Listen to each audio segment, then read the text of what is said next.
ranked UFC women's strawweight in the world, Angela Hill. Angela, thank you for the time. Hey, thanks for having me. We will take the first question from Gabriel Gonzalez with Capeside Press. I've heard that there's beef with you and Michelle. I mean, did I miss something? Is this true? There's no beef. I think I posted a screen grab of her kind of gargling, sucking up to Dana and Donald Trump on Instagram. So it just made me want to punch her a little more. I hate suck ups. I hate when people do that. So yeah, I think that's all people are talking about if they're saying there's beef. But Michelle's been cool to me. I've been cool to her in person, and it's just gonna go down the way it's always going to go down. Not many people have had the career's resurgence that you have had. I mean, can you just talk about that a bit? Because, cut from the UFC, you come back, it was up and down for a minute.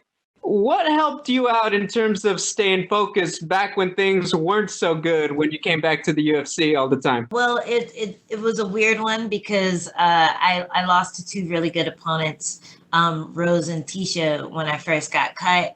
Then I went on a 4-fight win streak and Invicta and won the title. And when I came back, I fought Andrade, who nobody else wanted to fight.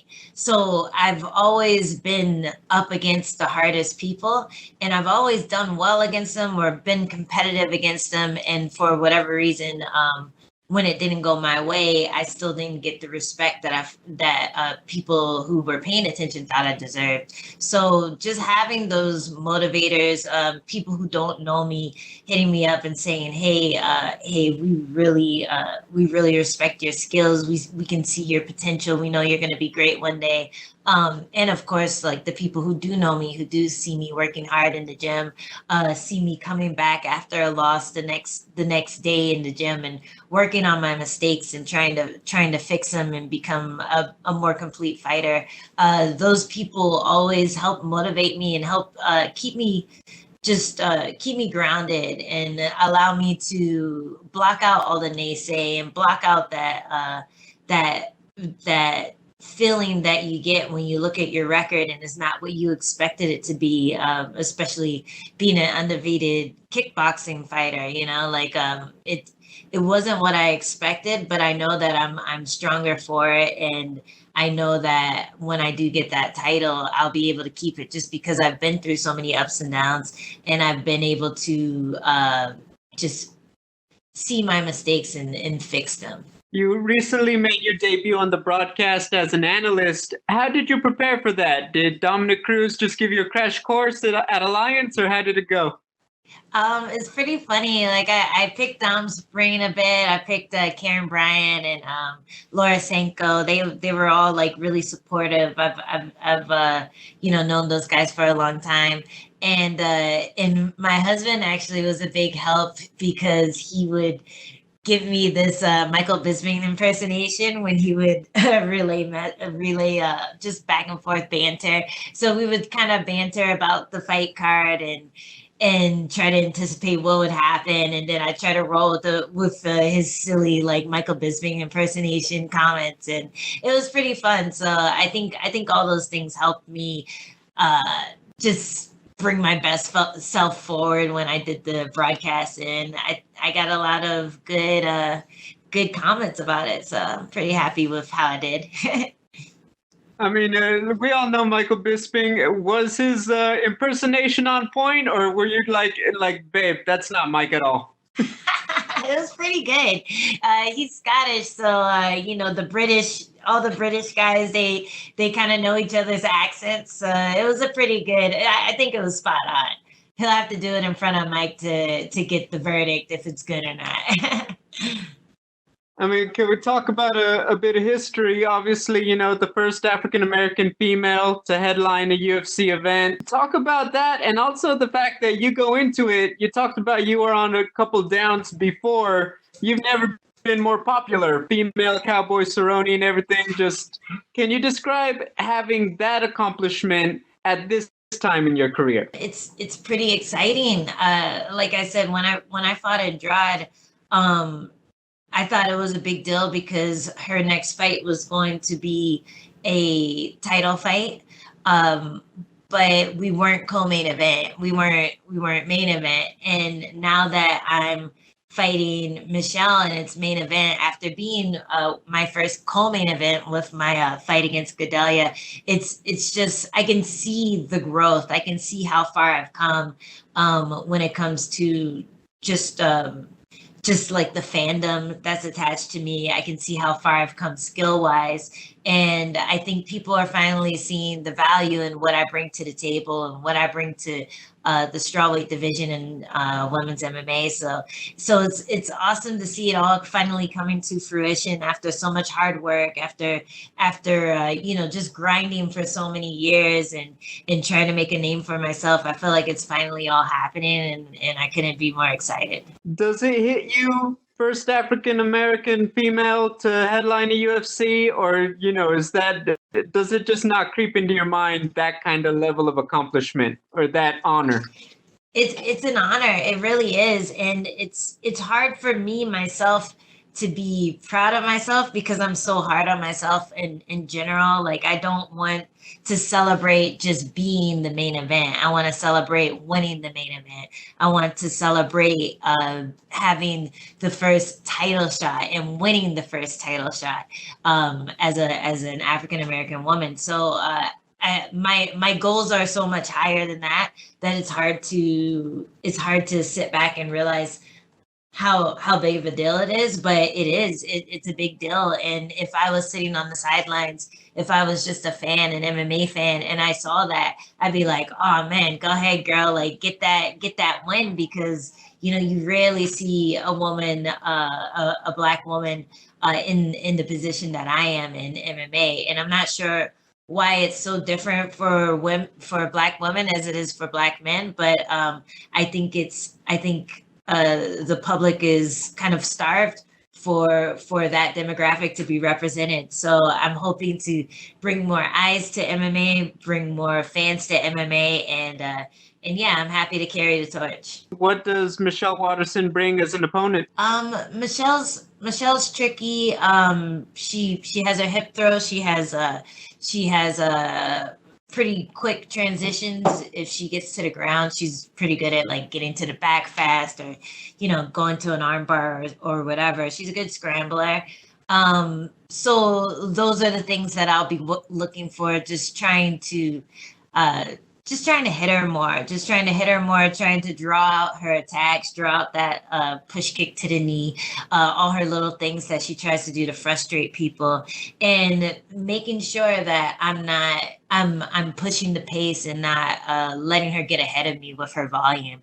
I think that's one of the reasons why she usually gets decisions that are close, and it's one of the reasons I usually lose decisions that are close, is that my volume will be close to my opponents. Even if my volume is more, I'll still lose a close decision. So I just have to up the pace. I have to, be in her face, not let off the gas, and just mash her up. We will take our next set of questions from Danny Segura with MMA Junkie. You just mentioned that, your career seems to be blossoming and you're getting all these opportunities. How does it feel to finally get the respect that you feel like you deserve? And also, when did you sort of feel like the tide was turning in your career? I think after my first two, maybe back to the Escobar fight, I feel like that was a good reminder to myself of how dangerous I can be in there, and how versatile my striking was, and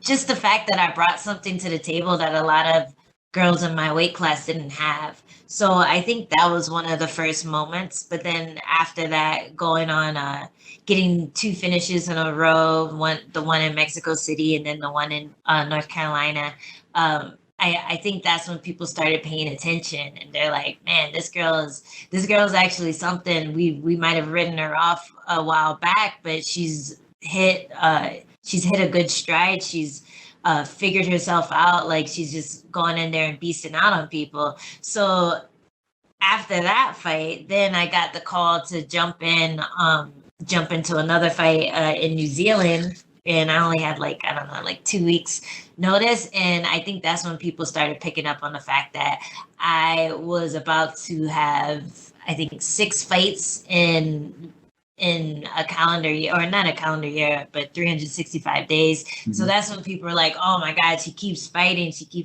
So I think just me being as active as I've always wanted to be, I think Mick Maynard letting me be that active, and just bringing the fight every time I showed up. I never missed weight. I never looked slow or tired. You could never tell that I took the fight on short notice. And that's just been a product of my grind. Like, I've always been like that. I've always been in the gym, even when I've had 7 months in between fights. I was in the gym the entire time, treating it like a job. And I think for anyone, if you just keep grinding like that, if you treat MMA, or if you treat whatever you're doing like a job, even if it's a hobby, if it's just some goal that you aren't sure that you're going to accomplish, but you're really passionate about it, if you stay consistent, then you're always going to get ahead. And I feel like that's finally happening. I'm finally seeing the product of all the work that I put in. For sure. And you're in one of the best divisions in the UFC. Do you think if, all these opportunities keep coming your way, you can become a big star in that division and one of the main players at 115 pounds? Oh yeah, that's the main goal. The main goal is to keep fighting, keep winning, keep just showing people how good I am, and just becoming more of a finisher too. I think that's a big goal of mine. And after getting those 2 finishes in a row, I know that I can. I know that it's within my ability in the UFC. Before, I've only been able to really knock out people outside of the UFC, but now that I've gotten some finishes inside the UFC, that's my main goal, is to be a finisher, to be one of the most dangerous women in the strawweight division, and to get the title. So yeah, a win over Michelle is definitely gonna put me up there. I think my last fight, if it had been a win, it would have put me up there already. So this is just my chance for redemption from that. And as far as you just mentioned how, like, obviously a win here would be very beneficial to your career, but as far as like maybe numbers or names, I mean, beating Michelle Waterson, a veteran of the sport, where do you think it'll put you in the division, and what kind of opponents will you be facing after? I'm definitely thinking I'll be facing top 5 after that. But I don't even think that the top 5 are doing anything right now. Like, I know some of them are moving up a weight class, some of them are pregnant, some of them are injured. So if there's no top 5 girls available, I'm calling out the champ. I think it's fair. I think in just the way the strawweight division is looking right now, I think the timing would be good. And if there's someone who is supposed to get the shot before me, I'm definitely willing to fight that person. But yeah, it really pissed me off when I saw an article about Gedalia versus Zhao Nan, and they're like, oh, the winner of this fight could be the next person to fight for the title. I'm like, that should be me, because I felt like I beat both of those girls. So if I need to fight again after this one, I'm willing to. But honestly, I think a title shot would be fair. We will take our next questions from Damon Martin with MMA Fighting. When your manager posted that image saying you were the first Black woman to headline a card, I saw it and I thought, wow, that's really awesome. That's really cool. But we are living in a very interesting time in our country in terms of the significance of something like that happening right now. I know you said you don't want to let it weigh on you too much with you want to be the winner in the main event, but what does it mean to you, the significance of this happening at this moment in time?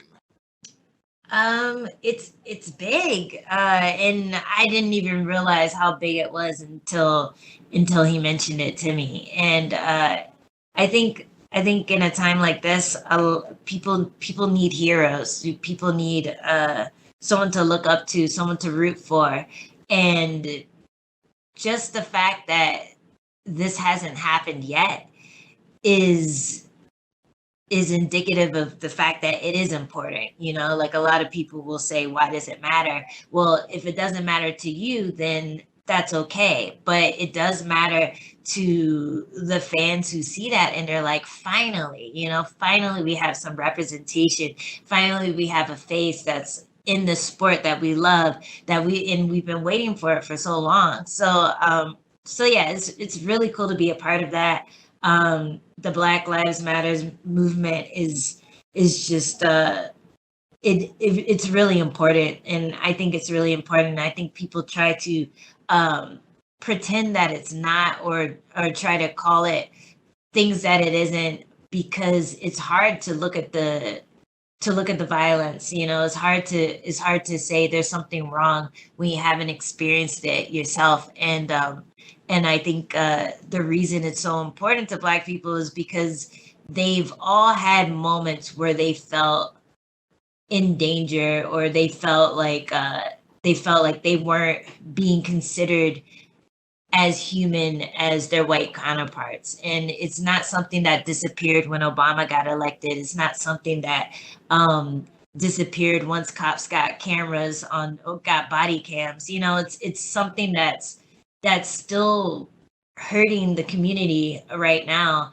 And I think just with the pandemic going on, and with just, everything just being so divisive right now, it's really brought it to light and really made people pay attention to how hard the struggles are, and the fact that there does need to be some change.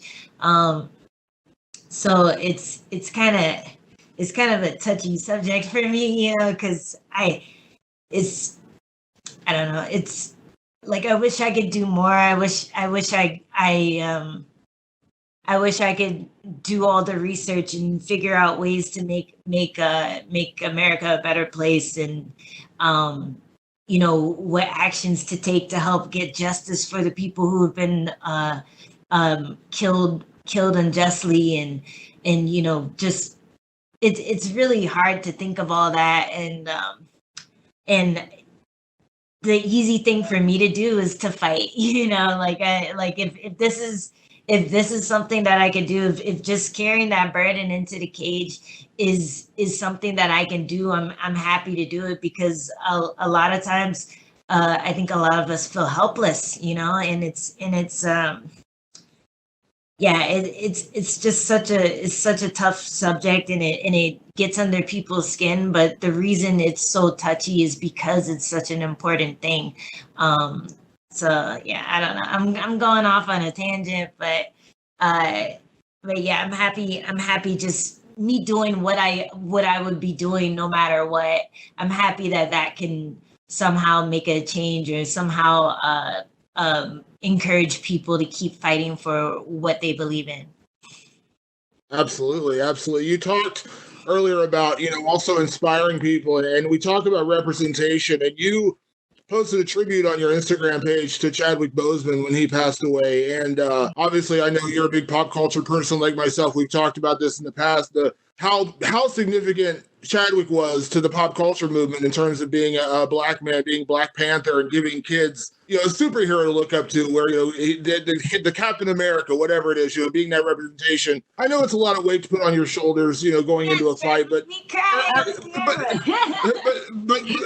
are you proud to have that, be that inspiration for people, be that representation? Because you mentioned, it's kind of weird that we're at this point, we haven't had a Black woman headline a UFC card, and you can be that for people. You can be that representation, that inspiration.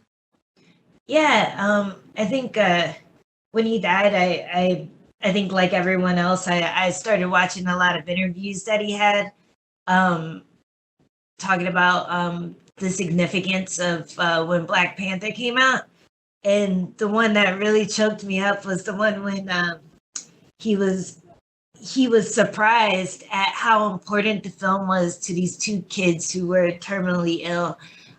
He was so surprised that it was that important to them, and that's kind of like, I would never compare myself to like him, but when people do reach out and say, "Hey, my daughter looks up to you. My girlfriend loves you. I hope my daughters can be as strong as you are." Like, when people reach out and say things like that, it's always surprising, but it just makes me feel so happy that I didn't give up. it gives me that extra push when I just want to be like, fuck it, like, fuck it. This isn't worth it. It's too hard. Because fighting is hard. It's really hard. And it's even harder when your entire, like, every time I've lost, it's been on the UFC stage. I've never lost outside of the UFC. So having that magnifying glass on every win, but also every failure, it, like, people reaching out to me and saying stuff like that, like, it's so special, and it's something that you can't is just something that you can't really explain. But representation is such an important thing to so many people. And I remember, like, when I was a kid, and I would always want the black Barbie because I'm like, yeah, that's me. Or I would always watch Rugrats and get extra excited when Susie was on, so it's just like one of those little things where people who aren't starved of it don't realize that they would miss it if they didn't have it.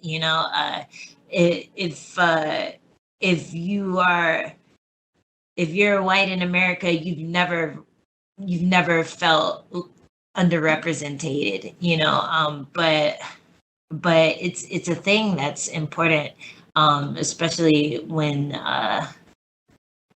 in times like this, where you feel like your people are being treated less than human.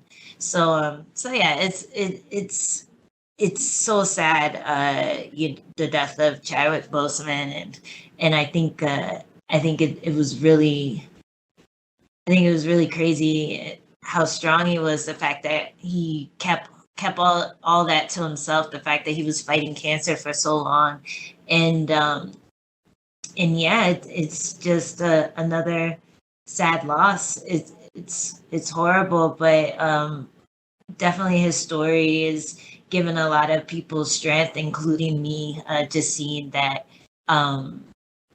you never know who you're inspiring.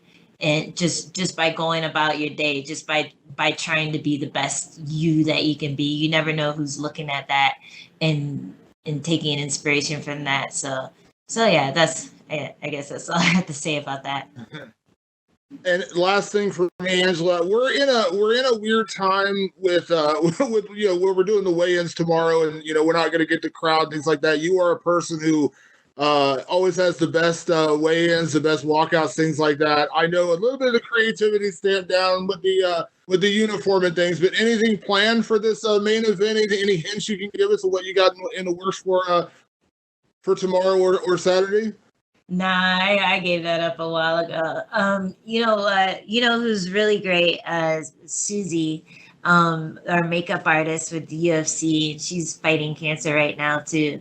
And she would always hook me up with the war paint, with the Black Panther war paint and stuff for weigh-ins, because we can't really do that much with the Reebok uniform. Like, we can maybe wear a wig or paint our face, but that's about it. So yeah, I'm gonna leave it to the pros. I'll get back to that stuff when Susie's back and working with us. I know she'll pull through, but yeah, nothing planned. Just gonna stare this girl down and imagine what it's gonna look like when I punch her in the face.